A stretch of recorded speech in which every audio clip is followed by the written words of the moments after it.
네, 안녕하세요. 오늘은 간만에 배경음악을 넣고 시작을 하도록 하겠습니다. 제가 가장 좋아하는 연주곡이죠. 에디 긴즈의 신주쿠 트와일라이트로 시작을 하겠습니다.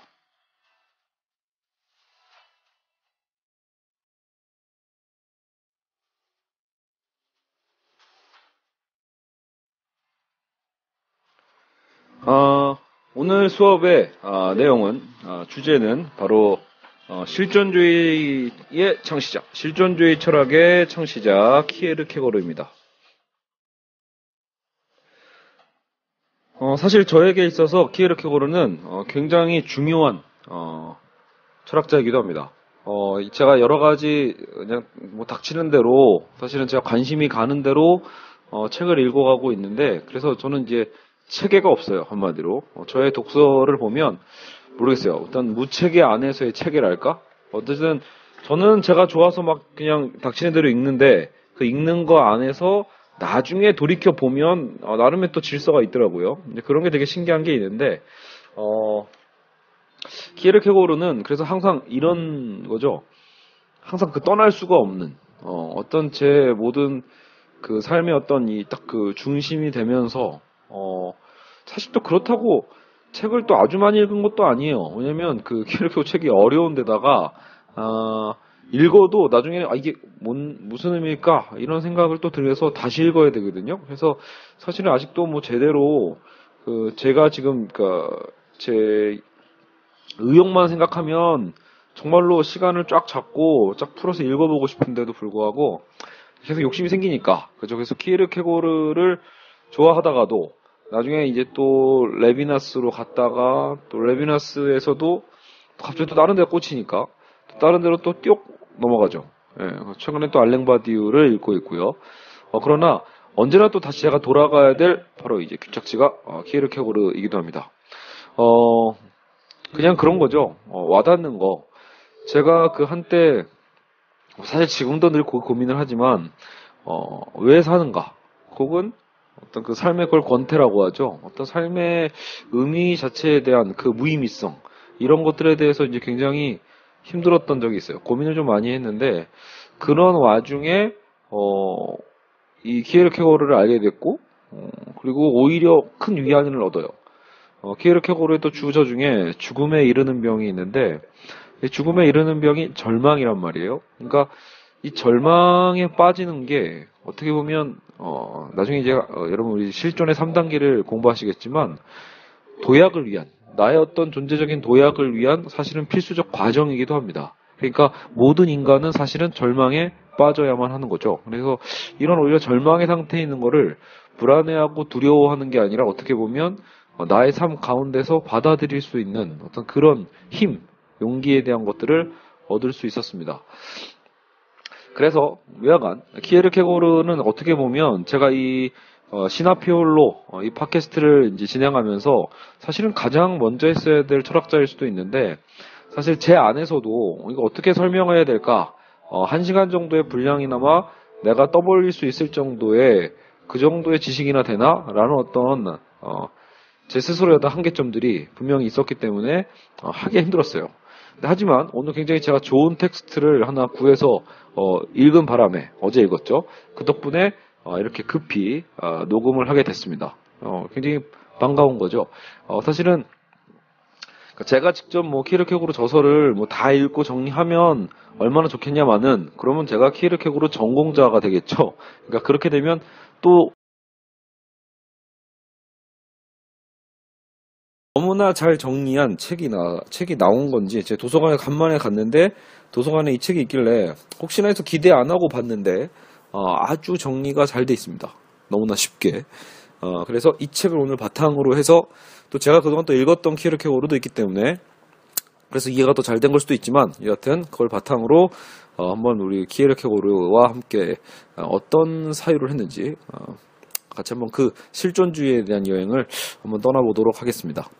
일단은 이 책에 들어가기 앞서서 키에르케고르의 영향력을 좀 한번 제가 아는 대로 생각해 본다라면, 일단 여러분 이 덴마크의 철학자입니다. 덴마크 코펜하겐에서 주로 활동을 했는데 이런 썰이 있어요. 여러분 지금 20세기에 보면 니체가 엄청나게 영향을 미치고 있잖아요. 이제 21세기죠 참. 니체 영향력이 굉장히 갈수록 커지고 있는데 저는 니체도 여러분 사실은 니체를 보통은 이제 단편적으로 얘기하면 무신론적인 실존주의라고 하고 키르케고르를 유신론적인 실존주의라고 합니다. 즉 키르케고르에 제가 꽂히게 된 것도 어떻게 보면 필연적일 수 있겠죠. 왜냐면 저는 이제 그 신을 믿으니까 교회를 다니면서 철학을 관심이 있는 사람이라면 누구나 꼭 공부해볼 만한 사람이 바로 이제 키르케고르죠. 니체는요, 특히 본인이 현재 독실한 기독교인이다 라고 했을 때 니체를 읽으면 굉장히 힘들 수도 있어요. 본인의 어떤 신앙관과 완전히 흔들려 버릴 수도 있고 아니면 교회를 그냥 그만둘 가능성이 상당히 높아지거든요. 저는 이제 니체조차도 저한테는 생산적으로 읽혀집니다. 왜냐면 니체가 하는 비판들이요, 그 교회의 본질에 대한 비판이 아니에요. 그러니까 니체가 사실 저는 몰랐다고 생각을 드는데 니체는 정확한 기독교를 잘 모르는 것 같고 알랭바디우도 그런 비판을 하거든요. 니체가 비판하는 바울은 진정한 바울이 아니라는 거죠. 혹은 니체가 비판했던 그 바울의 어떤 면모는 사실은 자기가 보여주고 싶었던 어떤 그 포지셔닝과 바울이 겹치기 때문에 오히려 그 바울을 그 자리에서 좀 밀어내면서 비판을 했다라고 생각을 한단 말이에요. 그만큼 니체가 비판하고 있는 건 어떤 제가 알고 있는 어떤 그 기독교의 본질 혹은 루이스가 얘기했던 그런 순전한 그런 기독교에 대한 어떤 관점이라기보다도 오히려 그 타락해버린 제도권 교회 있죠. 제도권 기독교, 제도권 교회 이런 거에 대한 비판에서는 아주 탁월한 비판가라고 볼 수 있어요. 그래서 니체의 책들을 봤을 땐 역으로 최근 썩어버린 한국 기독교에 대한 어떤 비판과 성찰에 있어서는 저는 니체도 굉장히 생산적으로 읽을 수 있다. 오히려 그 기독교인 안에서도요. 어쨌든 니체가 오늘 눈치편이 아니니까 니체를 떠나서 키르케고르는 사실 공통점이 있어요. 키르케고르도 죽을 때까지 그 덴마크의 제도권 교회와 싸우다가 죽었거든요. 심지어 길거리에서 죽어요. 그러니까 끝까지 교회와 투쟁하면서 싸우다가 죽었기 때문에 사실은 키르케고르도 유신론적 실존주의자긴 하지만 신 앞에서의 어떤 단독자, 이런 표현은 다 들어보셨을 거예요. 신 앞에선 단독자. 고등학교 윤리 시간에 저도 처음 들어본 얘기인데 정말 엉망진창이죠. 고등학교 윤리 시간에 가르치는 거 보면 그냥 철학적 사상은 하나도 제대로 안 가르치고 요즘은 어떤지 모르겠지만 저희 땐 그랬어요. 그냥 무슨 철학자들이 얘기했던 명언만 외우고 앉아있죠. 그래서 전혀 철학이 아니었던 그런 아쉬움이 있어요. 차라리 단 한 명이라도 저는 중고등학교 때 단 한 명의 철학자라도 조금 어느 정도 좀 발목이라도 좀 담궈볼 수 있게끔 가르치는 게 낫지 않을까. 이렇게 뭐예요 이거 발가락 하나 담글까 말까 한 정도로 학자들은 그냥 그 계열만 쫙 외우듯이 암기하는 게 대체 무슨 의미인지도 잘 모르겠고, 그죠? 자, 여하간 그래서 키르케고르는 어떻게 보면 이 유신론적 실존주의 어떤 창시자라고 볼 수도 있고 그러면서 이 영향력이 사실은 보이지 않게 굉장히 컸다. 대중적이진 않아요. 키르케고르가 사실은 니체만큼 유명해지지 못한 이유를 그래서 오히려 이게 영어권학자가 아니었기 때문이다라는 얘기도 해요. 차라리 니체는 독일어권이라기도 하긴 한데 저기 덴마크잖아요. 덴마크어로 이 철학을 했을 때 결국은 이 세계에서 받아들여질 수 있는 그 속도가 느려질 수밖에 없다라는 거죠. 결국은 이게 번역의 영향력도 있으니까요. 그래서 이제 한국에서야 물론 키르케고르의 책들이 거의 다 번역이 되어 있습니다. 심지어는 몇 번씩 여러 출판사를 통해서 번역되고 있기 때문에 저도 죽음에 이르는 병이라는 책은 저기 출판사별로 두세 개를 제가 아마 샀던 것 같거든요. 왜냐면 첫 장부터 어려워요. 첫 장부터 굉장히 절망에 빠뜨리는 독해를 필요로 하기 때문에 그래서 혹시 번역이 좀 다르면 좀 쉽게 읽히나? 라고 해서 저도 이제 그런 마음가짐에 자꾸 욕심이 생기더라고요. 출판사에서 새로 나오면 한번 또 찾아보고 여하간 제가 그 키르케고르의 어떤 이 실존주의라는 거의 어떤 그 얼개를 통해서 봤을 때 대중적으로는 그래서 아주 유명해지진 않지만 하지만 또 거꾸로 제가 또 공부하다 보니까 제가 좋아하는 또 그 철학 계열이나 아니면 또 신학 쪽에서도 다 영향력을 미쳤더라고요. 사르트르 같은 경우에는 이제 실제로 이제 실존주의라는 말을 만든 건 여러분 사르트르입니다. 그러니까 지금 이제 후대에 와서 그렇게 우리가 니체나 키르케고르를 이렇게 정리하는 거지, 실존주의란 용어 자체는 사실은 프랑스의 사르트르가 아마 얘기한 걸로 알고 있는데, 사르트르가 실제로 영향을 많이 받은 건 이제 이 키르케고르입니다. 키르케고르의 책을 많이 읽고 거기에서 영향을 많이 받은 걸로 또 알고 있죠. 그럼 알베르 까미 같은 실존주의자들도 영향을 받았을 거라고 보고요. 근데 제가 기독교 신학 쪽에서도 특히 이제 관심 있게 보고 있는 게 이제 칼바르트와 본회퍼인데, 독일의 칼바르트라는 신학자와 본회퍼라는 역시 신학자들은 역시 이 키에르케고르의 계열이라고 볼 수도 있습니다. 즉 이런 어떤 실존주의적인 사유 속에서 신학을 접목을 해가지고 조금 더 체계적인 그런 계열들을 좀 세워 나갔다고 볼 수 있거든요. 그래서 나중에 그냥 알고 읽은 건 아니었던 것 같아요. 근데 어쨌든 어떤 연계 속에서 보다 보니까 나중에 이렇게 딱, 키르케고르의 사유를 이어받은 사람들이 이렇게 포진되어 있구나라는 걸 알게 되니까 더 즐겁죠. 자, 그러면 대체 실존주의는 뭐냐라고 할 때 오늘 책에서도 한번 언급은 하겠지만, 일단은 심플하게 봤을 땐 물론 실제로 존재한다는 뜻이잖아요.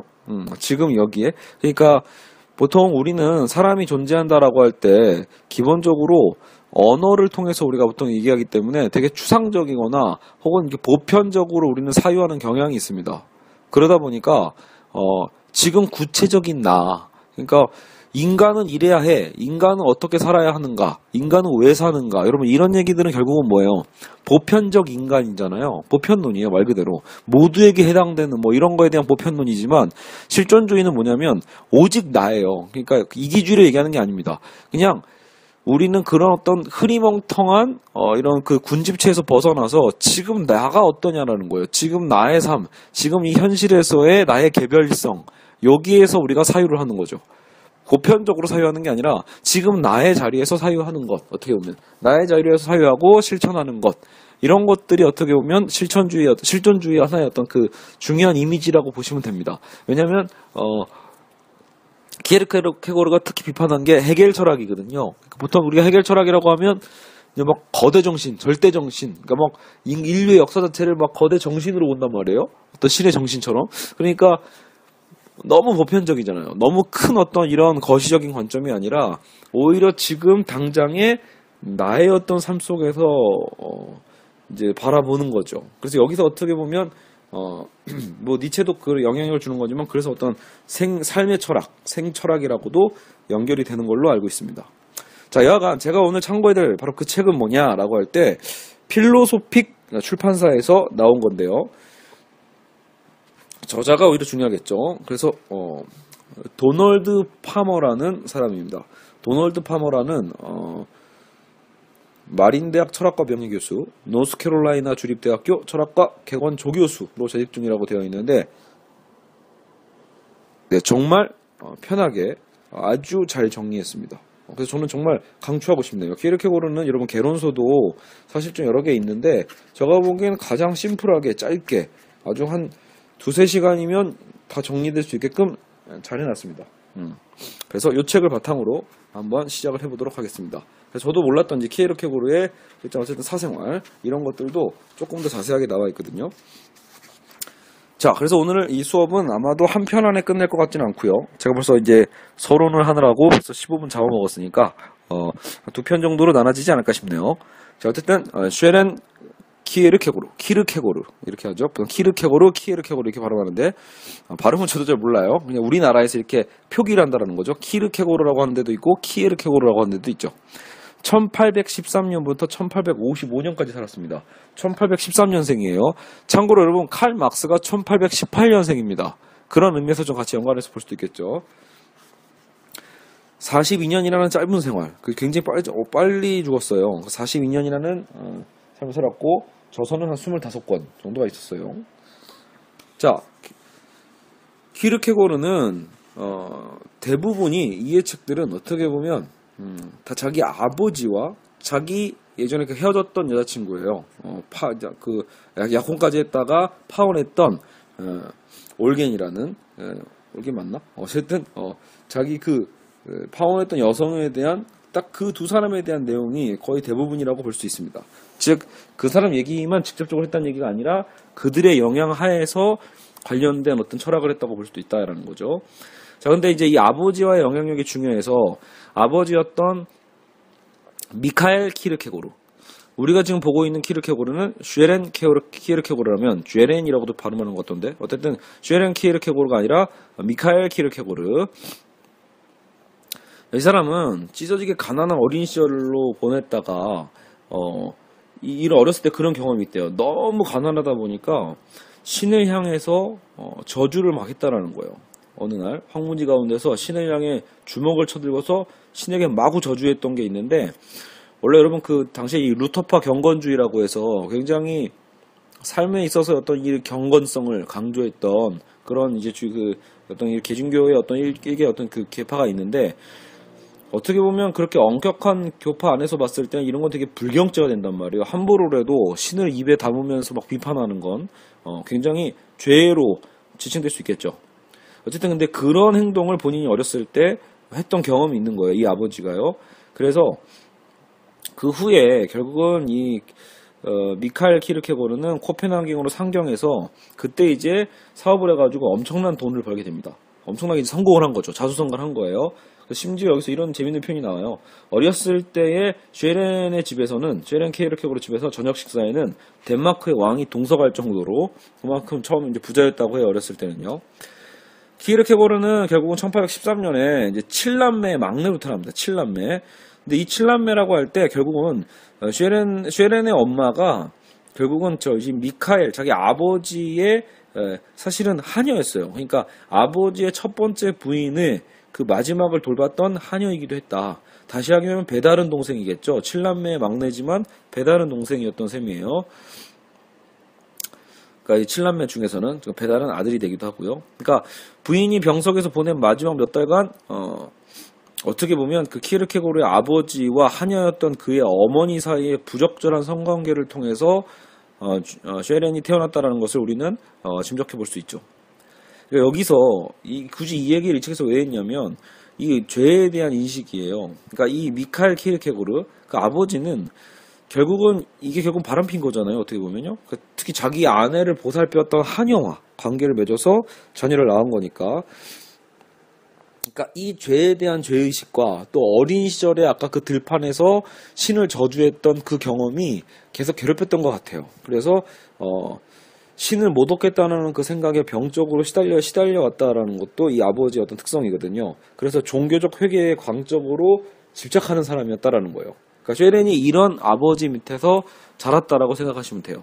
그러니까 이 아버지도 신 앞에서의 어떤 이 죄의식에 너무나 시달렸던 사람이에요. 여러분 원래 그 키르케고르의 책에서 가장 중요한 게 그 두려움과 떨림이거든요. 그러니까 이 아브라함이 기독교에서 얘기하는 그 아브라함이죠. 아브라함이 이 아들 이삭을 제물로 바치려고 했던 어떤 그 상황. 그러니까 그게 어찌 보면 자기 아버지가 자신의 했던 어떤 그런 처우, 어떤 그런 대우랄까? 사실은 뭐 이렇게 죽이려고 했다 이런 건 아니지만 그만큼 본인이 아버지에게 있어서의 어떤 그런 뭐랄까 고달픔이랄까 이런 게 있었다라는 거죠. 그래서 약간 오버랩되는 측면이 있다라고 지금 저자는 보고 있어요.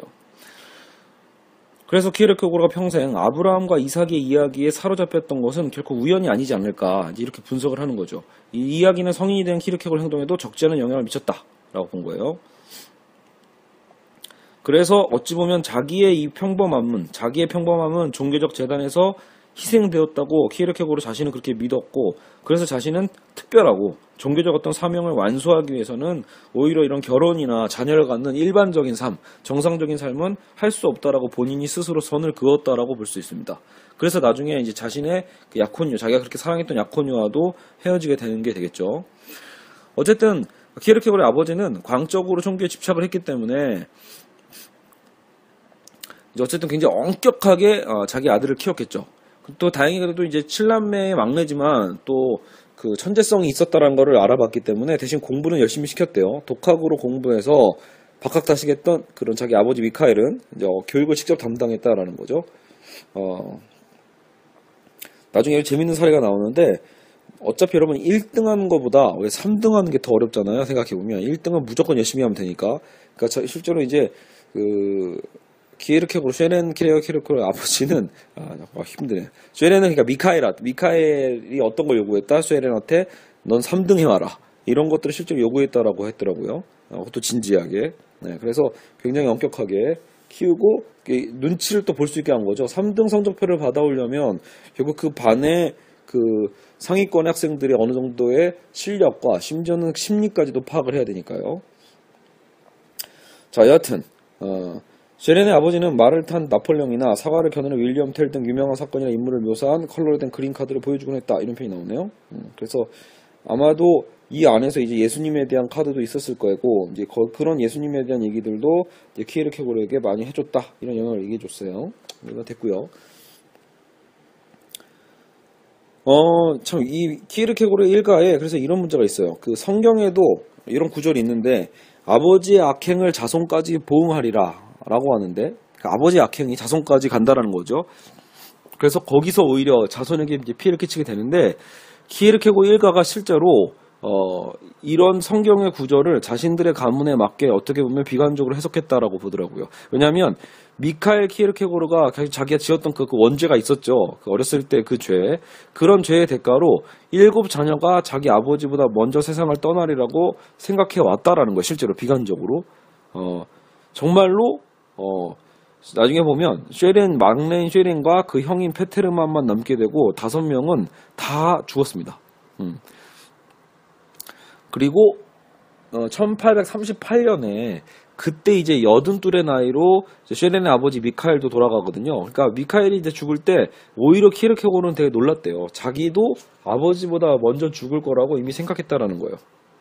그러니까 키에르케고르가 42살에 죽었으니까 이것도 우리가 보기에는 너무 안타깝다 이렇게 생각이 들지만 실제로 자신은요 더 빨리 죽을 거라고 생각했던 거예요. 이미 그런 운명이다라고 생각을 하고 살아왔던 거죠. 자, 여하튼 이거 아버지가 돌아가시고 나서 이제 어쨌든 본인의 어떤 삶을 살았는데, 중요한 건 이 아버지가 유산을 많이 남겼기 때문에 여러분 키에르케고르는요 어찌 보면 그 자기가 죽을 때까지 계속 철학만 할 수 있었던, 책만 쓸 수 있었던 환경은 주어져 있었습니다. 그러니까 어떤 생산적 활동을 책 인쇄 빼고는 한 적이 없는 것 같아요. 그렇다고 그 책이 잘 팔렸던 것도 아니니까요. 그래서 이 아버지 유산이 사실은 되게 키에르케고르의 삶에 중요한 역할을 하긴 했습니다. 키에르케고르가 죽을 때는 그 유산도 마침 딱 다 떨어졌을 때여서 아마 그래서 이 병치레나 이런 것들에 대한 게 힘들어져서 빨리 죽은 거 아닌가라는 예측도 있더라고요. 자, 어쨌든 이제 레기네 올센, 올센이요? 올겐이 아니라 레기네 올센이라는 이제 그 키에르케고르의 약혼녀가 되게 중요합니다. 왜냐면 이 약혼녀와의 그 사랑과 그 파경이 이제 어쨌든 키에르케고르의 철학에 굉장히 영향을 미치거든요. 자, 21살의 키에르케고르가 레기네 올센을 처음 만난 건 그녀가 14살 때예요. 너무 어리죠. 그래서 청혼을 받아들일 수 없는 나이기 때문에 당시에는 17살이 기준이에요. 그 3년을 기다리는 동안 사실 키에르케고르는 굉장히 주도면밀하게 그녀의 마음을 사는 노력을 아주 치밀하게 했다라고 하더라고요. 그리고 심지어는 이미 그녀의 남자친구였던 프리츠 슐레겔에게 접근해서 둘의 사이를 방해까지 하는 사실 치졸한 모습도 있었다고 해요. 그래서 나중에 키에르케고르가 집필했던 소설 유혹자의 일기가 어떻게 보면 이때 본인이 이 레기네 올센에게 했던 어떤 그런 그 작업들, 그런 어떤 심리들 파악들이 아주 자세하게 나와 있다고 볼 수 있습니다. 그러니까 나중에 레기네는 사실 몰랐던 셈이에요. 17세가 딱 되니까 그동안 3년간 밑밥을 뿌려왔잖아요. 17세가 되자마자 그래서 이제 키에르케고르는 청혼을 한 거예요. 그래서 레기네도 받아들이고 그래서 이제 이 약혼식을 하게 됩니다. 그래서 약혼식까지는 성공을 하게 되는데 문제는 그거죠. 정말 아무 이유 없이, 사회적으로 봤을 때 아무 이유가 없는 거예요. 아무에게도 이유를 밝히지 않은 채 그냥 파혼을 통보했거든요. 일방적으로 키에르케고르가 본인이 그렇게 3년간 따라다니면서 그리고 또 보면 사랑하지 않은 게 아니에요. 사랑이 식은 것도 아니야. 근데 자신이 결국은 어떤 이렇게 사회적인 안정적인 어떤 계층으로 정착을 할 듯 하다가 파혼을 바로 그냥 일방적으로 통보하고 그 원인은 그냥 자기 일기에 남겼습니다. 신이 결혼을 반대했다. 신께서 나에게 결혼을 반대했다. 이렇게 썼는데 나중에 이제 당연히 약혼녀의 레기네도 키에르케고르를 정말 사랑했기 때문에 애원을 많이 했다라고 하죠. 근데 그럼에도 불구하고 키에르케고르는 단호히 거절하고 그거를 또 이겨내려고 덴마크를 떠나서 베를린에서 공부를 또 합니다. 이때 베를린에서 공부할 때 사실 그 유명한 어떤 그 칸트의 제자기도 하죠. 셸링 교수의 해겔 철학 강의를 듣게 되고, 그때 그 수업 장소에 키르케고르와 함께 있었던 공부했던 학생들이 그 막스의 그 유명했던 친구 프리드리 엥겔스, 그리고 기독교의 본질을 썼던 포이어바우, 진정한 유물론자죠. 포이어바우도 있었고, 그죠? 바쿠닌도 있었다고 하네요. 어쨌든 키르케고르는 베를린에서 학기를 좀 마치고 돌아왔는데, 돌아왔을 때도 교회에서 예전에 그 파워난 약혼녀를 마주쳐서 그때 또 혼자 또 어떤 망상에 빠져서 불안해서 도망가 버립니다. 베를린으로 다시 또 도망가서 그때 이제 그 키르케고르의 역작인 두려움과 떨림이 이때 쓰여졌다라고 봅니다. 원래 이 두려움과 떨림이라는 책에서는 결국은 아브라함이 이삭을 제물로 바치러 가잖아요. 그렇죠? 아브라함이 이삭을 제물로 바치러 가면서도 이삭에게 모든 게 신의 명령에 따른 것이라는 사실을 끝까지 숨기려 했을 수도 있다는 어떤 그런 새로운 해석들을 보여주거든요. 그래서 원래 이런 그 두려움과 떨림 첫 부분을 보시면 굉장히 좀 흥미로워요. 그러니까 성경에서 나와 있는, 그냥 성경은 되게 밋밋하게 나와 있잖아요. 근데 이제 키에르케고르의 입장에서 여러 가지 다양한 어떤 가능성으로 이제 쓰고 있습니다. 그런 것들에 대한 것들 읽어보면서 그때 만약에 정말 나라면 어떻게 했을까? 여러분 이제 우리도 그런 거에 이제 몰입하게 되죠. 그냥 아브라함이니까 이런 거가 아니라, 그렇게 내가 아브라함이면 어떻게 했을까? 어떤 이런 고민들을 하게 만드는 어떤 그런 부분이 있습니다. 자, 여하간 어쨌든 뭐 레기네에 대한 얘기는 뭐 너무 많이 할 필요는 없는 것 같고요. 결국은 죽을 때까지 키르케고르는 계속 사랑했으니까요. 사랑은 했지만 할 수는 없었다. 자기 스스로 어떤 사명감을 가졌던 거죠. 자, 어쨌든 키르케고르 인생에서 주목할 만한 인간관계는 그래서 단 3개다. 아버지와의 관계, 아버지의 영향을 계속 미쳤고, 레기네 올센과의 관계, 사랑했던 여자와의 어떤 파혼이 또 자기의 영향을 미쳤고, 또 한 명이 바로 덴마크의 인기 풍자 신문이었던 코르사르의 편집장과의 관계라고 합니다. 당시에 이런 부르주아 상류층을 조롱했던 전형적인 이런 풍자 어떤 신문이라고 볼 수 있는데요. 거기에서 키르케고르는 그래도 이때 이 편집장이었던 골드슈미트라는 사람이거든요. 이 사람은 그래도 키르케고르를 존중해서 키르케고르는 그래도 어쨌든 그때 유명 인사였으니까, 근데 그를 그래도 풍자하진 않았었는데, 키르케고르가 나중에 이 코르사르의 어떤 호의적 평가를 되려 비꼬면서 불쾌하게 답변하는 바람에 결국 서로 사이가 안 좋아져가지고, 그때부터 골드슈미트도 자기 풍자신문에 키에르케고르를 굉장히 이제 인격 모독을 하면서 마음껏 깎아내리는 것들을 시작을 합니다. 그래서 어떻게 보면 이런 이 풍자신문과의 싸움도 키에르케고르의 삶에 굉장히 큰 악재로 작용을 좀 하죠. 근데 제가 알기로 근데 키에르케고르가 그래서 원래 이런 언론 있잖아요. 그러니까 이것도 결국은 우리의 어떤 실존적 삶에 있어서 그렇게 큰 도움이 되지 않는다고 본 것 같아요. 그러니까 왜냐면 결국 뭐예요?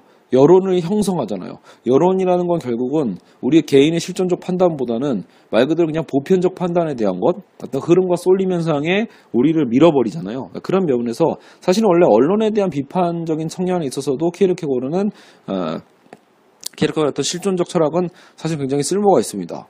정말 우리도 모르게 편향되고 어느새 그냥 그 언론의 프레임에 갇혀가지고 사유하는 방식들을 보면 그건 전혀 주체적인 삶이 아니니까요. 알겠죠? 실제로 이제 키에르케고르가 곱주였다는 얘기도 있어요. 나중에 이제 등이 막 굽었다라는 얘기도 있는데, 이제 그런 어떤 외형적인 어떤 컴플렉스까지도 결국 이 풍자신문에서는 늘 이제 비웃음거리로 풍자하는 바람에 결국은 이 코펜하겐 전체에서 여기서는 온 나라의 웃음거리가 되었다고 하는데, 그 정도로 이 신문의 영향력은 되게 컸다고 볼 수 있습니다. 물론 여러분 사실은 있다 보면 키에르케고르는 굉장히 예민하고 어떻게 보면 굉장히 우물한 우울한 사람이라는 걸 또 알 수 있어요. 그런 부분들이 더 매력적이기도 하지만 여하튼 특이한 사람인 것도 확실하죠. 자, 키에르케고르가 했던 것 중에 가장 중요한 건 이 사람이 어쨌든 자기의 생각을 전달하는 걸 간접 전달법이라고 합니다. 간접 전달법 체크. 그러니까 이 사람이 이제 무언가를 공격하고 비판할 때는 어쨌든 직접적으로 하는 방식이 아니었던 거예요. 그러니까 정면 공격보다는 이제 우회 공격적으로 하는 거죠. 나중에 후반부 때는 이제 이런 간접 전달법에 대한 것들도 그냥 무시해버리고 나중에는 그냥 직접 비판을 해버립니다. 그러니까 그때는 이제 교회 비판 때문에 이제 교회와의 싸움에서는 이제 그렇게 부르는 거죠. 직접적으로 이제 전단지까지 돌리면서 길거리에서 많이 싸웠거든요.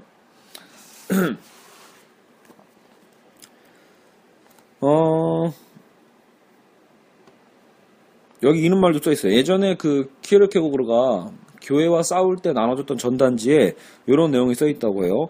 누가 뭐라고 해도 이 말만큼은 반드시 해야겠다. 당신이 누구든 어떤 삶을 살고 있든 현재 교회가 진행하는 예배에 참석하지 않는 것만으로도 심대한 죄악을 덜어낼 수 있으리라. 예배에 참석하지 말란 뜻이죠. 참석하지 않으면 오히려 죄악을 덜어낼 수 있다. 성직자들은 현재의 교회가 신약의 가르침에 바탕을 두고 있다고 주장하지만 실상 오늘날의 교회는 신을 바보 취급하고 있기 때문이다. 이런 식으로 비판했다고 볼 수 있어요. 키에르케고르가 실제로 이제 55년에 죽습니다. 1855년에 이제 어떤 마비 증세와 함께 길거리에서 쓰러져서 이제 죽게 되는데, 심지어 이제 이게 교회식 장례를 치러지는 것만으로도 굉장히 사람들이 비난을 많이 했다고 합니다. 특히 신학도들이요. 왜냐하면 워낙 교회 비판의 대표자였기 때문에 왜 이 사람을 왜 이런 그 교회에서 장례를 치르느냐라는 어떤 비판까지 했다라는 거죠.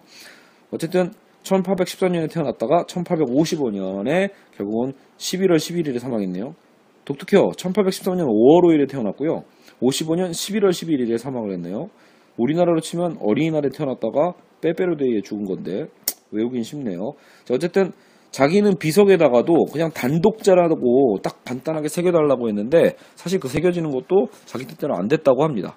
자, 여기까지가 이제 키에르케고르의 삶이고요. 이제 키에르케고르가 자신의 어떤 철학적 사유를 어떻게 전달했는지 이제 이런 어떤 방법론들을 우리가 이제 본격적으로 살펴보도록 하겠습니다. 자, 첫 번째가 아까 얘기했던 간접 전달법이에요. 자, 키에르케고르는 주로 본인의 어떤 이 철학의 주제는 바로 주체적 진리였습니다. 즉 우리가 아까 그 실존주의의 어떤 그 실존적 진리라고 부르는 진리였죠. 주체적 진리. 근데 주체적 진리는 가장 중요한 진리이지만 직접적으로 전달할 수가 없습니다. 한 개인의 삶에 대한 깊은 통찰이나 선택 등을 담고 있고 사람마다 다를 수밖에 없다라는 걸 주장하는 철학이니까 당연히 사람마다 다를 거 아니에요. 그렇기 때문에 이것을 뭔가 보편적으로 전달하는 것 자체가 오히려 문제가 있죠. 그래서 주체적 진리를 중시했던 키에르케고르는 오히려 이에 대한 그 책을 쓰고자 하는 전달할 수 없는 것을 전달해야 되는 어려움을 자처했다라고 보는 거죠. 실제로 전달할 수 없는 것을 전달하는 그 어려움, 이것을 해결하기 위해 개발한 것이 이제 간접 전달법이다. 그럼 이건 뭐냐 대체? 뭐 대단한 거냐라고 볼 때 이거 어떻게 보면 이제 여러분 그 키에르케고르는요, 이게 약간 소크라테스를 굉장히 중요시해요. 소크라테스를 굉장히 존경하면서 이제 소크라테스가 하고 있는 어떤 철학들을 굉장히 많이 투영을 시키거든요. 그래서 여기서도 왜 여러분 그 소크라테스의 그 변증법이라고도 하잖아요. 삼파술. 소크라테스의 어떤 그 대화체들을 또 활용한 전달 방식을 즐겨 사용했다. 그래서 소크라테스도 보통 자신의 생각을 얘기할 때 직접적으로 얘기 안 해요. 자기가 똑똑하다. 나는 진리를 알고 있다. 이런 얘기 안 하죠. 그게 아니라 나는 아무것도 모른다. 이런 식으로 표현하잖아요. 그래서 내 자신을 알라가 나왔던 거죠. 그러니까 나는 아무것도 모른다는 것을 알고 있다. 이 뜻이잖아요. 그러니까 그것만으로도 사실은 뭐예요? 그래서 정말 겸손한 거냐라고 볼 때 그거라기보다 너는 그래서 너도 모르지 않냐 이것을 밝혀내기 하는 게 결국 그 소크라테스의 방법이었죠. 소크라테스 삼파술은 남이 알고 있다라고 진리라고 생각했던 것들이 사실은 얼마나 허망한 것인지 얼마나 허술한 것인지를 계속해서 물어보면서 밝혀내버리죠. 스스로 옷을 싹 벗겨버립니다. 한마디로 소크라테스의 어떤 이 대화법이 그래요. 그래서 실제로 그 플라톤에 져서 알키비아데스에 보면 알키비아데스랑 이제 대화를 하는 거거든요. 거기에서도 알키비아데스가 나중에는 눈물을 흘리면서 이렇게 묻는 거예요. 대체 나에게 무슨 짓을 한 거냐? 이제 내가 누군지도 모르겠다. 이렇게요. 그래서 각각의 사람들에게 개별적으로 접근해서 모든 것을 빼앗아 버리려고 빈털터리로 되돌려 보냈다. 이렇게 소크라테스는 그런 식으로 어떻게 보면 상대방을 대했다고 볼 수 있어요. 그러니까 소크라테스는 단 한 번도 이런 보편적 진리, 객관적 내용을 가르치려고 하지 않았습니다. 여러분 이게 실존주의 특성이에요. 실존은 아까 전 제가 말씀드린 것처럼 보편과 객관이 아닙니다. 오히려 그 주관과 개별적인 거니까요.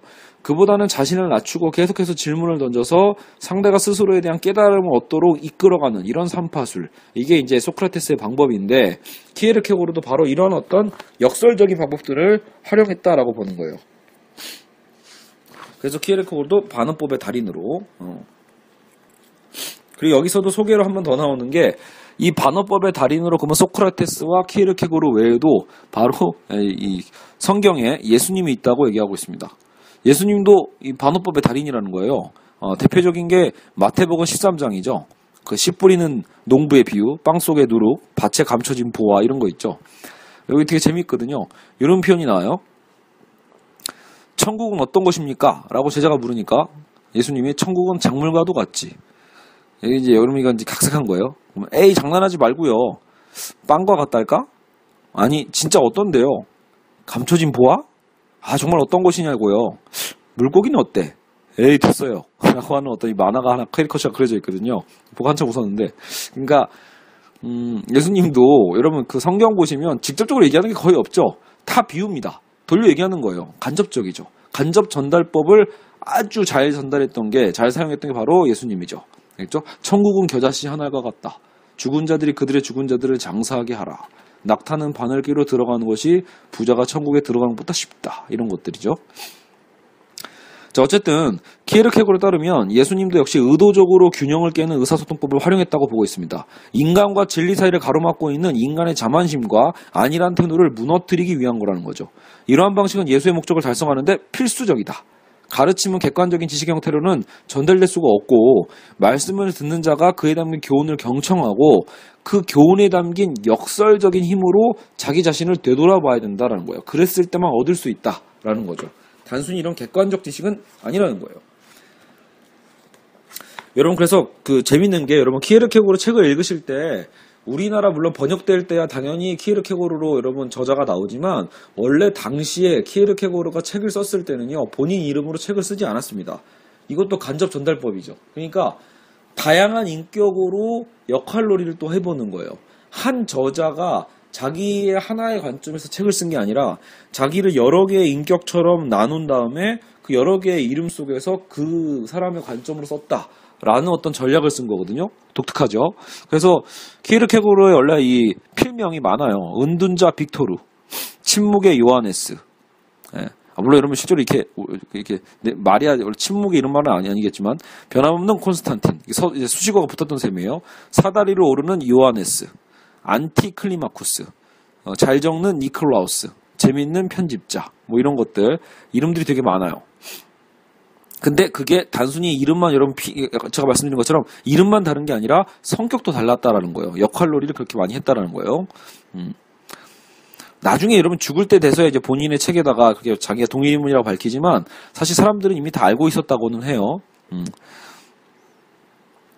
어쨌든 자기는 끝까지 어쨌든 부인을 합니다. 그러니까 자기가 철저하게 이 저자는 자기가 아니라는 거예요. 그러니까 자기가 쓴 건 맞는데 그 저자의 성향이라는 게 자기의 원래 성향과는 다르다라고 해서 그 선을 좀 그은 거죠.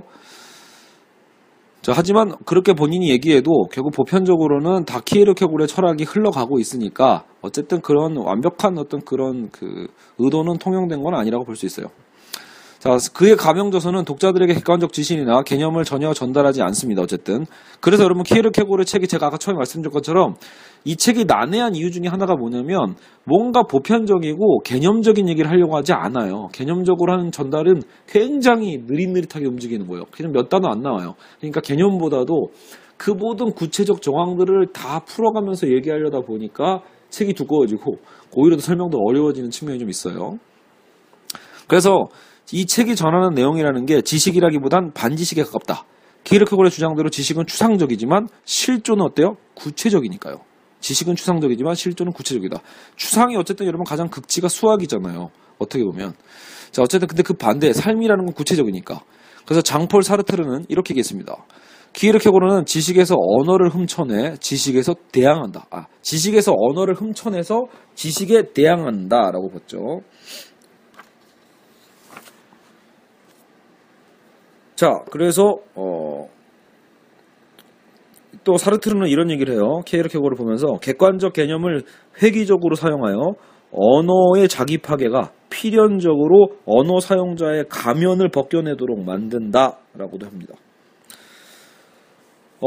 저희 집에도 있는 책인데 키에르케고르가 쓴 책 제목인 불안의 개념만 봐도 이런 역설이 잘 느껴진다. 키에르케고르에 따르면 불안은 개념이 아니며 오히려 모든 개념의 비개념적 기반에 가깝다. 인류 최초의 불안은 뭐예요? 즉 아담의 불안이고 그가 저지른 최초의 죄악은 신기 복종하지 않고 지식의 나무에서 열매를 따먹은 그 선악과죠. 열매를 따먹은 죄악에서 비롯된 것이라면 모든 지식은 그 개념적 사유죠. 모든 지식은 불안의 기반을 둘 수밖에 없다. 그러니까 이제 인류사로 올라가 보는 거예요. 최초의 어쨌든 불안은 아담의 불안이었을 텐데 최초의 인류였으니까. 근데 아담의 불안은 어디서 나왔다? 결국은 이 선악과를 따먹을 것인가 말 것인가에 대한 고뇌에서 나온단 말이에요. 따먹고 나서도. 그랬을 때 우리 역시도 모든 지식은 불안의 기반을 둘 수밖에 없다고 볼 수 있죠. 키에르케고르의 이런 반개념, 우리로 하여금 추상적 개념에서 멀어지게 만들고 우리 자신의 자유와 주체적 진리로 회귀하게 만든다. 어쨌든 됐습니다. 자, 그래서 이런 간접화법으로 했다라는 것만 알아두시면 되고요. 제가 너무 이렇게 길게 얘기하는 것 같은데? 이러면 안 끝나는데? 그죠? 좀 더 속도를 한번 내보겠습니다. 어차피 지금 키에르케고르의 어떤 기본적인 그 철학의 큰 틀과 도식을 설명하는 게 목표니까요. 또 너무 제가 혼동을 드리지 않으려고 노력할게요. 자, 이제 그 다음 중요한 건 간접화법이었다라면, 간접 전달법으로 키에르케고르가 자기 생각을 전달했다라면, 이제 중요한 건 또 객관적 진리와 주관적 진리 여러분은 이제 구분하셔야 됩니다. 즉 키에르케고르라면 여러분 객관적 진리를 중시했겠어요? 주관적 진리를 중시했겠어요? 이미 눈치채시면 알겠지만 주관적 진리죠. 네.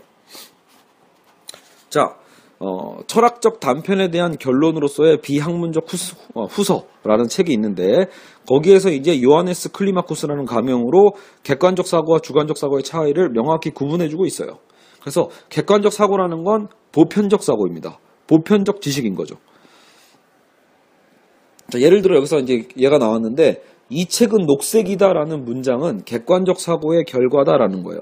우리가 특정한 물건을 가리키면서 녹색 책이라고 말할 수 있는 건 그 물건을 분석해서 책이라는 것과 녹색이라는 보편적 개념에 우리가 맞춰 넣은 거죠. 우리가 봤을 때 저 녹색 책이라고 우리가 표현할 수 있는 건 결국은 두 가지의 개념을 우리가 이미 알고 있는 보편적 개념을 이용한 거예요.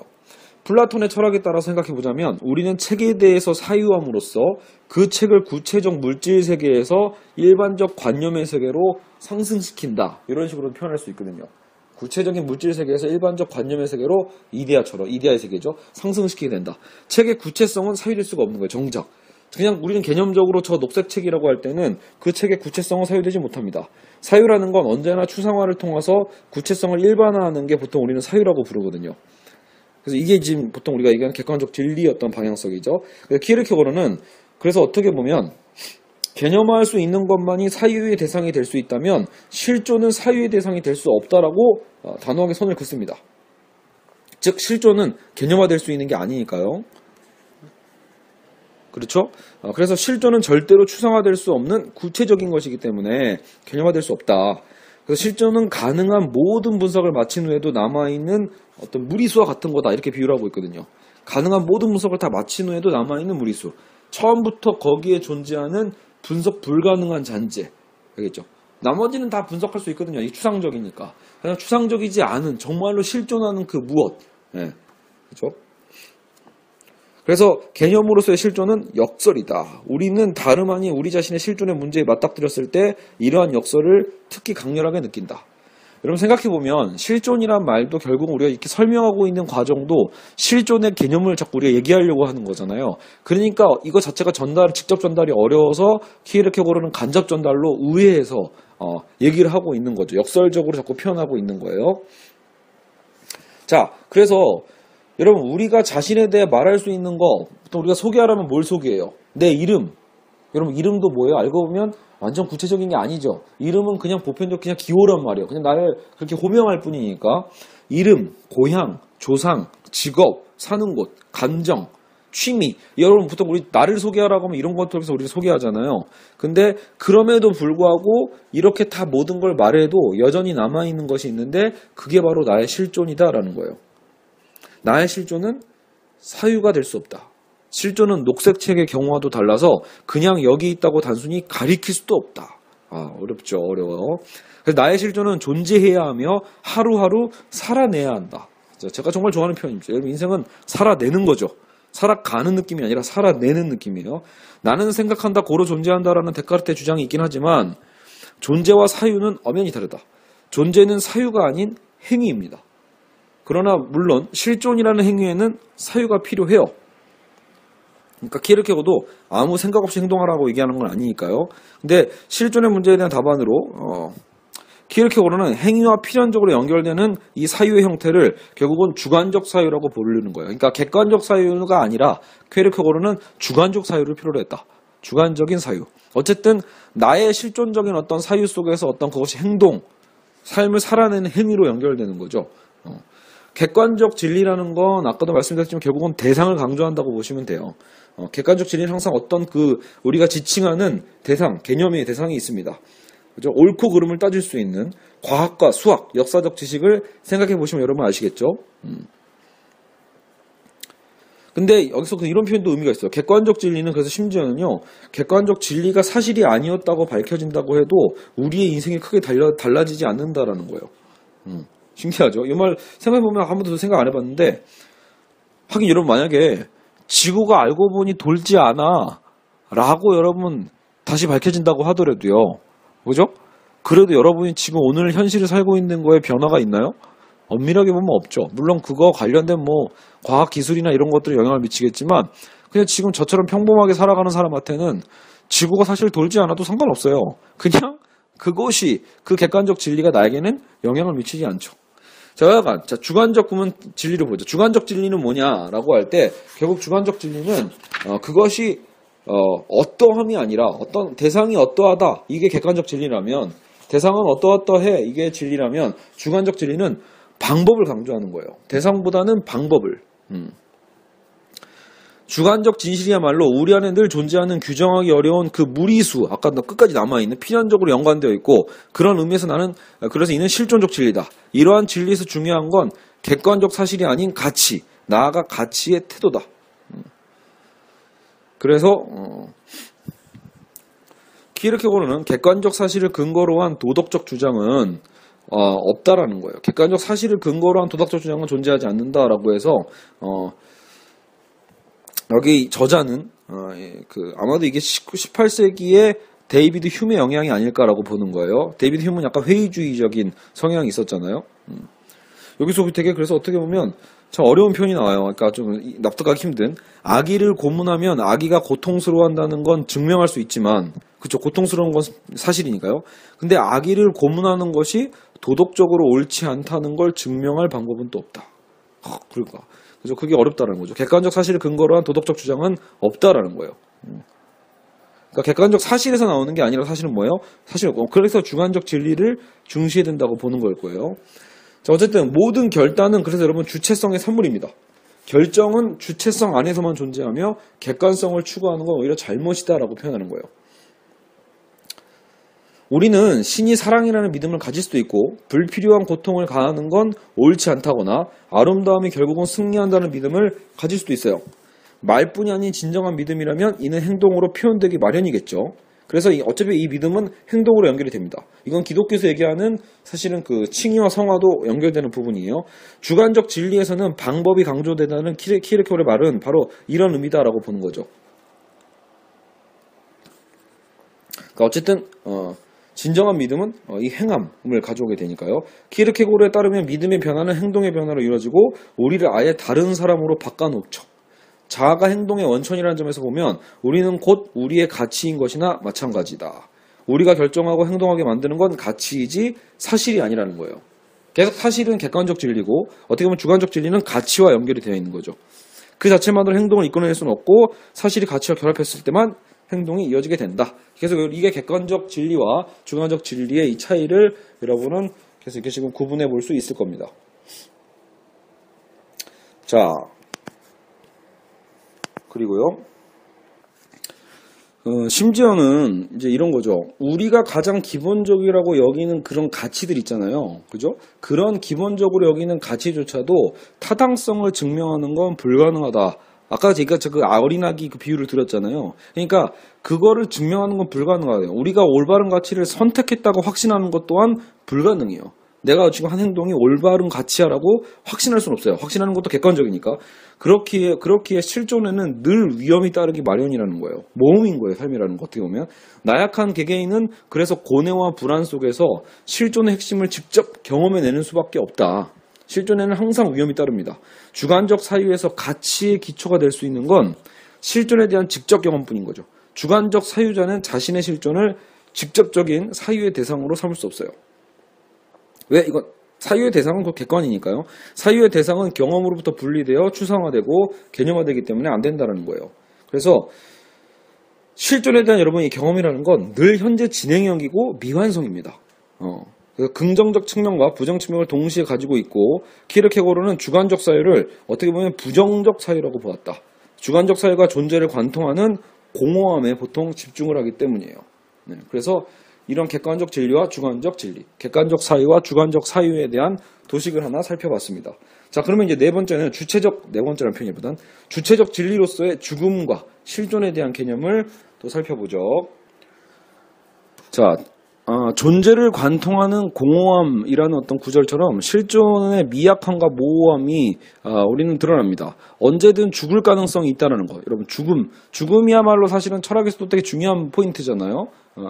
하이데거도 사실은 우리가 죽음을 향해 달려가는 이런 표현을 썼었고, 또 나중에 그 프로이트 같은 경우에도 죽음 충동에 대한 얘기를 하는데, 키르케고르도 인간 실존에 있어서 이 죽음에 대한 인식은 굉장히 중요합니다.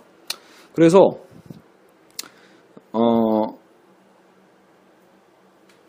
예를 들어 이런 거예요. 실존주의에서는 이런 얘기에 대한 어떤 비유를 쓰는데, 한 남자가 길거리에서 친구를 만났어요. 그런데 내가 오늘 저녁 식사 초대를 친구한테 받았어. 그래서 이 친구한테 내가 오늘 꼭 가겠네 라고 흔쾌히 받아들이면서 대화를 마치는 그 순간에 바람에 날려 떨어진 기와에 맞아서 그만 죽고 말았다.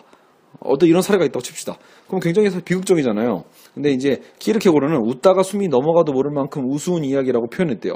그 이유는 뭐냐면 미래를 확실하게 약속했잖아요. 내가 꼭 가겠다고. 미래를 확실하게 약속해놓고 아무것도 아닌 한 줄기 바람에 지금 이 사람의 실존이 소멸되어 버린 거잖아요. 그러니까 그런 이 남자의 삶을 비웃는 거죠. 그러니까 그만큼 여러분 실존이라는 건 어찌 보면 뭐예요? 아무것도 확답할 수 없다라는 거예요. 언제 죽을지 모르거든요. 언제 우리는 사라질지 모르거든요. 그렇죠? 그러니까 이런 거죠. 결국은 원래 정답은 뭐예요? 꼭 가겠네라는 말은 없다라는 거예요. 아무도 그것을 여러분 확증할 수 없죠. 그냥 가겠네. 아마 갈 수 있을 거야. 하지만 바람에 날린 기와에 맞아서 내가 죽을 수도 있다는 건 고려해야 할 것세. 그렇게 되면 난 가지 못할 테니까 말이야. 라는 거죠. 물론 이렇게 답할 사람은 아무도 없죠. 어쨌든 우리의 삶의 일종의 여러분 이런 스탠스라고 볼 수 있는 것 같아요. 결국은 우리가 어떤 이런 죽음에 대한 그렇죠?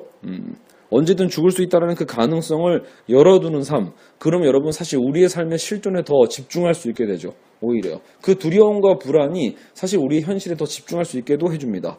왜냐하면 우리가 그 죽음을 향해서 실제로 하이데거도 그런 얘기 했으니까 달려가 보지 않으면 지금 현실에 대해서 우리는 엉뚱한 거에 오히려 계속해서 신경 쓰게 되는 거죠. 쓸데없는 거예요. 오히려 우리의 물리적으로 보여지고 있는 가시적으로 보여지는 것들에 더 많은 신경을 쓰게 되겠죠.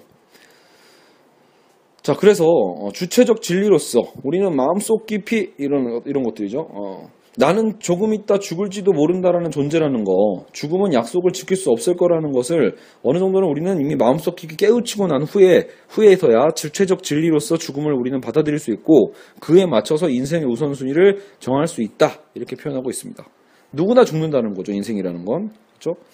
그래서 과연 우리의 삶에서 무엇이 중요할까? 주체적 진리로서의 죽음을 받아들이는 삶이 진정한 삶이다라고 볼 수 있죠. 그러게 아니면 결국 실존에서 정해진 틀과 사회적 역할 안에서만 살다가 평생 단 한 번도 자기 자신으로 살지 못하고 죽는 사람도 수두룩하다라는 거예요. 이게 실존주의의 가장 큰 매력이죠, 여러분. 그러니까 우리는 그냥 주어져 있는 좋은 아들, 착한 아들, 그리고 어떤 착한 남편, 그죠? 그리고 사회적으로 인정받는 무슨 교수가 됐든 인정받는 선생님이 됐든 결국은 실존적인 나, 모든 그 껍데기를 버리고 나서도 존재하는 그 나에 대한 주체적 선택에 대한 것들을 하지 못한 채 우리는 그냥 평생 남들이 원하는 역할놀이에만 충실하다가 그렇게 죽을 수도 있다라고 얘기해 주는 게 실존주의입니다. 그래서 보통 실존주의 문학이라는 것도 나중에 알베르 까미의 이방인 같은 거에서도 이제 주체적 진리로서의 실존을 발견하는 데 포커스를 맞추고 있죠. 그렇죠? 어쨌든 그런 의미로 우리가 실존주의에서 어떤 이 죽음에 대한 인식 이것을 살펴봤습니다. 자, 키에르케고르에 따르면 이러한 실존적 통찰과 도덕적 종교적 가치는 주체적 진리이며 그 정당성을 입증할 수 있는 객관적 기준은 역시 존재하지 않고 주체적 진리의 정당성을 입증하기 위해서는 개개인이 그 진리를 자기만의 것으로 만들고 내재화하여 자신의 결정과 행동에 반영해야만 합니다. 주체적 진리는 지식이라기보다는 지식을 적용하고 행동에 옮기는 방식입니다. 맞죠? 중요한 표현이죠. 주체적 진리는 지식이라기보다는 지식을 적용하고 행동에 옮기는 그 방식에 가깝다. 이러한 진리는 외부 세계에 대한 객관적 사실에 기반을 두고 있지도 않고 주체적 진리는 삶의 모호함, 미약함, 불확실성, 나아가 실존의 공허함 안에서만 오히려 찾을 수 있는 거예요. 여러분, 그래서 제가 아까 그 삶에서의 어떤 그 우울함과 절망이라는 것 안에서 우리는 사실은 나의 주체적 진리를 찾을 수 있는 그 단계이고 그걸 찾으러 가는 길이기도 합니다. 근데 물론 그것도 오롯이 개인의 몫이죠. 누가 도와줄 수 있는 게 아니에요. 알겠죠? 자, 여하간 이제 5번째 의식의 문제 이렇게 해서 이제 시작이 되는데, 자, 의식에 있어서 원래 그 데카르트가 있었죠. 데카르트는 나는 생각한다, 고로 존재한다라고 해서 인간의 그 방법론적인 회의죠. 모든 의심을 통해서 의심의 끝에 끝을 더해서 결국은 가장 확실한 지식을 찾고자 했는데 그게 결국은 일종의 인간의 사유 능력이란 말이에요. 그래서 인간의 어떤 의식의 확실성을 주장하고자 했던 것, 증명하고자 했던 것이 이제 데카르트의 어떤 근대 철학의 핵심이라고 볼 수 있습니다. 그래서 확실한 인식 가능성, 확실한 어떤 인간의 의식의 중요성을 강조했던 게 데카르트였죠. 그러나 키에르케고르 같은 경우에는 그런 의식조차도 결국은 항상 이중적이라고 봤습니다. 그러니까 의식은 현실성과 가능성의 충돌, 그러한 것과 그러지 아니한 것의 충돌로 봤기 때문에 항상 이러한 이중성에는 불확실성이 들어있을 수밖에 없다라는 거예요. 그래서 의식 속에서는 현재 그러한 것도 의심의 대상이 될 수 있다. 그러니까 어떻게 보면 데카르트와는 반대로 키에르케고르는 의식의 확실성은 존재할 수 없다라고 봤고요. 의식 또한 의심의 한 형태에 불과하다라고 본 거죠. 그래서 정말로 모든 것을 의심하라고 키에르케고르는 얘기합니다. 결국은 그런 데카르트의 의식의 확실성에 대한 비판이라고 볼 수 있겠죠. 그러면 굳이 이 과정이 저도 왜 이 책에서 왜 나왔을까를 고민해 봤는데, 결국은 키에르케고르의 이 실존주의 철학의 나중에 그 3단계 핵심은 원래는 그 믿음에 대한 부분이거든요. 즉 우리가 어떤 의식을 통해 가지고 확실한 것을 우리가 얻게 되는 게 아니라 의식도 결국은 의심의 대상이 될 수밖에 없고 불확실하다는 어떤 그 지점에서 인간은 결국은 더욱더 큰 두려움에 빠질 수밖에 없거든요. 그죠?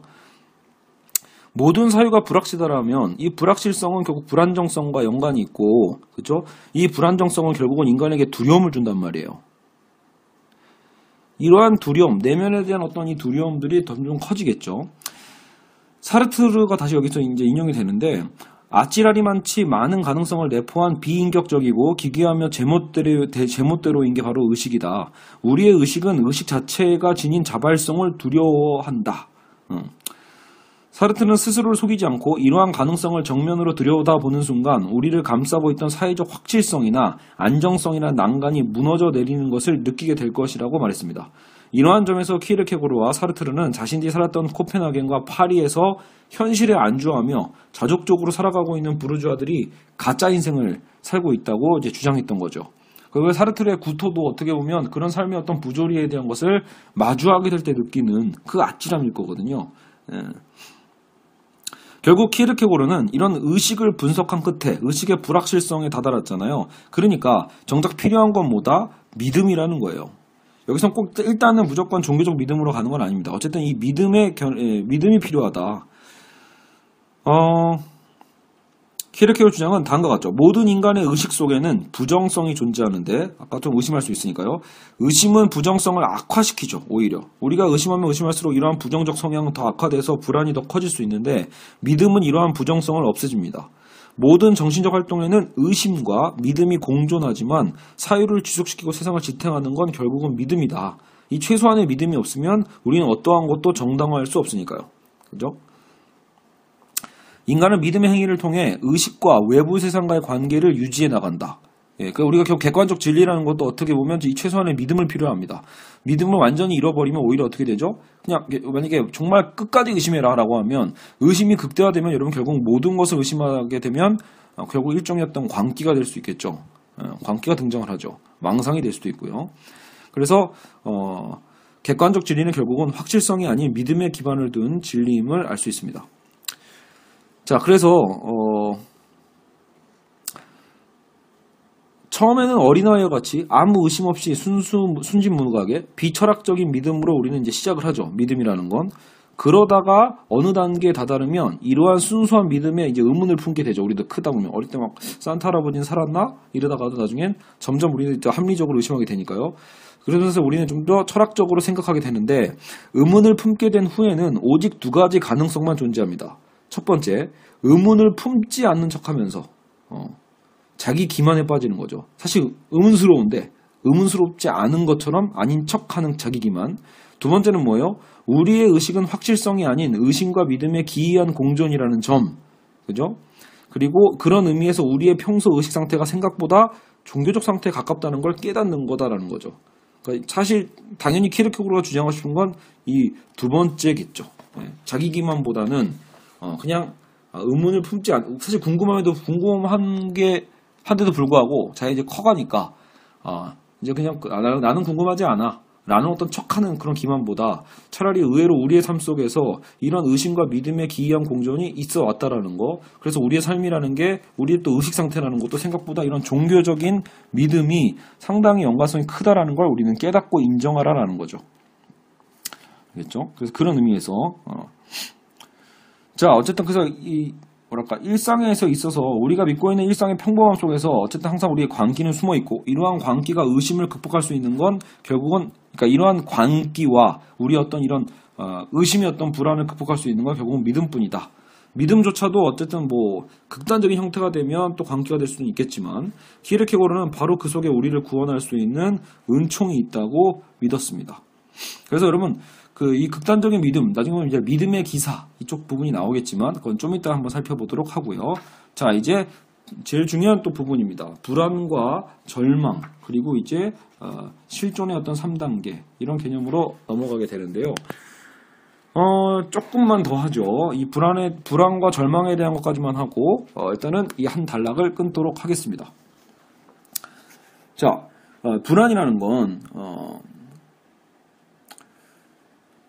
자, 두려움의 감정은 아무래도 고뇌보다는 불안에 더 가깝다. 자, 그래서 여기서 보면 이 부분이 중요하죠. 키에르케고르에 따르면 타락하기 전에 아담은 평화와 평온을 누리는 무지의 상태에 있었어요. 자, 에덴 동산을 생각하시면 알겠죠. 에덴 동산에서는 일단 아담은 평화와 평온을 누리고 있었는데 어떻게 보면 역설적으로 불안한 상태에도 놓여 있었을 거라는 거예요. 불안한 상태다. 왜? 그렇게 평안한데 왜? 불안의 대상은 무엇 때문일까? 즉 불안의 대상은 없기 때문에 그래요. 불안의 대상이 무입니다. 대상이 아니에요. 여러분 불안은 어떤 대상을 지니고 있는 게 아니에요. 아담이 두려워하는 건 결국은 어떠한 가능성입니다. 자신의 즉 자유인 거죠. 아직은 그러하지 않지만 그렇게 될 수도 있다는 것을 두려워하는 것. 어떻게 보면 가끔 너무 평화로울 때 그 평화가 불안할 때가 있잖아요. 그죠? 왜? 불안의 대상은 사실 존재하지 않거든요. 가능성이 더 무서운 거야. 여러분 원래 삶이 막 편안할 때 갑자기 어때요? 이렇게 편안하면 뭔가 불안한데 뭔가 좀 나쁜 일이 갑자기 막 다가오는 거 아니야? 라고 우리도 생각하잖아요. 그런 거죠. 가능성이에요. 결국 이 가능성은 자유를 얘기하는데 거기에서 우리의 어떤 불안이 존재한다는 거죠. 자기가 저지를 수도 있는 일, 그럴 만한 자유를 가지고 있는 일이 어떻게 보면 그런 어떤 불안의 정체이기도 합니다. 실제로 어때요? 신이 너는 이 선악과를 따먹지 말아라 라고 명령을 했잖아요. 그 얘기는 뭐예요? 사실은 이게 자유의지를 허락한 셈이거든요. 너에게 자유의지를 줬다라는 상징, 신이 인간에게 자유의지, 자유를 허락했다라는 바로 증거가 선악과입니다. 그러니까 이 선악과는 따먹지 마라라는 계율을 줬잖아요. 이 계율을 줌으로써 내 의지로 지키지 않을 자유가 있음을 신은 보고 싶었던 거죠. 그리고 그게 인간이 인간다울 수 있다라는 가장 중요한 조건이기도 해요. 근데 거기에 역설이 있는 거예요. 인간은 신에게 자유를 얻은 대신 결국 불안도 같이 얻을 수밖에 없는 거죠. 왜? 따먹을 수도 있다는 얘기니까. 그렇죠? 신의 금령이, 신이 하지 말라라고 하는 그런 금령이 자유의 가능성을 일깨운 거예요. 그래서 거기서 불안도 같이 가능성과 함께 드러나게 되는 거죠. 여기서 참 무서운 표현이 있어요. 불안은 자유에 대한 공포라고 볼 수 있다. 자, 그렇다면 불안은 자유에 대한 공포다. 그래서 아무리 깊게 가라앉아도 더 깊이 가라앉을 가능성은 존재하며 바로 이 가능성이 불안의 대상이다. 근데 어디까지 가라앉을까? 가끔 여러분 우리가 왜 불안과 이 절망 속에서 깊이 뭔가 가라앉는 그 느낌이 있잖아요. 자, 그래서 키에르케고르가 말하는 자유에 대한 두려움은 사실 우리가 모두 한 번쯤 다 겪어본 거다. 이건 병적으로 찾아올 수도 있다. 2차선 도로를 달리고 있다가 갑자기 확 핸들을 꺾고 싶을 때, 여러분 그 지하철에 가끔 서 있을 때 여러분 이런 거 있잖아요. 절대 도덕적으로 남을 밀어서는 안 되지만, 그러니까 밀고 싶다는 얘기가 아니에요. 밀어서는 안 되는 걸 알면서도 혹시 나도 모르게 갑자기 내가 정신이 헷가닥 나가가지고 이 사람을 툭 밀어버리면 어떡하지? 이런 거. 여러분 그 스크린도어의 안정성은 사실 그런 거죠. 그런 게 없으면 갑자기 사람의 할 수도 있음, 그러할 가능성이 있음, 그 자체에 어떻게 보면 우리는 불안이 있는 거예요. 나의 자유가 불안한 거죠. 어떻게 보면요. 가끔 여러분 높은 데 섰을 때 불안한 거 뭐냐면 누가 날 떠밀까에 대한 두려움도 있겠지만 내가 혹시 나 미친 척 해가지고 내가 발을 일부러 헛디는 거 아니야? 내가 혹시 뛰어내리는 거 아니야? 그런 또 뛰어내릴 수 있다라는 그런 가능성에 대한 불안이 있을 수 있어요. 그래서 불안은 현기증에 비유할 수 있다. 깊은 심연을 내려다보는 사람은 현기증을 느끼게 된다. 아주 절묘한 표현이에요. 그래서 그가 말하는 깊은 심연이라는 건 결국은 인간의 자유다. 불안은 두려워하는 것에 대한 욕망이며 욕망하는 것에 대한 두려움이다. 불안은 두려워하는 것에 대한 욕망이고 욕망하는 것에 대한 두려움이다. 아담은 자신이 신에게 반항할 수도 있다는 가능성을 깨닫는 순간 이를 욕망하게 되지만 그와 동시에 자신의 욕망을 또 두려워하게 되는 거죠. 자유로운 존재인 자신이 죄를 짓는 건 막을 수 있는 건 또 자신뿐이니까요. 그렇죠? 신이 막을 수 있는 게 아니에요. 신은 우리에게 자유를 줬거든. 선택은 네가 하는 거다라고 했는데 결국 인간은 그 자유의지로 결국은 선악과를 따먹어 버리는 거죠. 자, 그리고 또 하나의 불안이 있어요. 지금 첫 번째 불안이 자유에 대한 그 가능성에 대한 불안이었다면 두 번째가 미래에 대한 불안입니다. 미래에 대한 가능성. 미래는 아직 존재하지 않으니까요. 그래서 무예요. 미래는 전혀 존재하는 게 아닙니다. 과거는 변화할 수 없는 확실한 것이지만 미래는 다르다. 나의 미래는 나의 자유 안에서 내가 만들어 나가야 되는 거예요. 그래서 여러분 우리는 앞날이 두렵죠. 왜? 나의 선택과 결정을 통해서 미래가 만들어지는 거거든요. 그 미래에 속해 있는 나 자신마저 만들어야 되는데 미래는 무입니다. 무. 그러다 보니까 불안한 거예요. 그죠? 내가 불안한 건 그곳에서 나 자신을 찾지 못할 수 있다는 그 두려움 때문이라는 거예요. 불안은 우리가 우리 손으로 자신을 만들어내야 한다는 책임에 대한 두려움이며 자유에 대한 두려움입니다. 무지는 불안의 대안이 될 수 없죠. 무지의 상태에서도 불안은 존재하기 때문이에요. 불안이 싫다면 차라리 뭔가 진정성을 버리는 거예요. 비진정성. 하지만 그건 아까도 얘기했지만 자기 기만이에요. 진정성을 잃어버리는 건 자기 기만이고 자유로부터의 회피다. 스스로 자유롭지 않기를 선택하는 것도 대안이 될 수는 없어요. 인간에게 자유를 빼앗는 건 그것도 인간이 아니게 되니까요. 자, 그래서 선택을 하지 않기로 결정하는 것 또한 선택에 해당하기 때문이죠. 그 역설. 나는 선택하지 않을 거야 라고 하는 것도 결국은 일종의 선택이 돼요. 그래서 결국은 사르트르의 어떤 이 명언 있잖아. 인간은 자유를 선고받은 존재다. 알겠죠? 그래서 인간은 그 자유가 있는 한 결국 불안은 무조건 같이 따라오게 되어 있습니다. 알겠죠? 자, 그러면 제가 보기엔 이게 여기서 끝나는 게 낫나? 좋습니다. 오늘은 일단 여기까지만 할게요. 그래서 지금 우리는 불안까지 왔습니다. 그래서 다음 편에 이제 마지막 키에르케고르의 이제 절정이죠. 키에르케고르 사유의 이 절망, 불안을 통한 어떤 이 절망과 이 절망에서 실존의 3단계를 통해서 우리가 어떻게 절망해서 또 구원되는지, 그렇죠? 이 부분들을 이제는 따로 집중적으로 살펴보도록 하겠습니다. 정말 제가 한번 원래 보통 이거를 리포트로 한번 작성을 하고 이렇게 좀 강의를 하는데 리포트 작성을 안 하고 직접 이 책을 통해서 이렇게 발췌하면서 가다 보니까 확실히 좀 어리버리하네요. 그죠? 어리버리한 거 죄송하고요.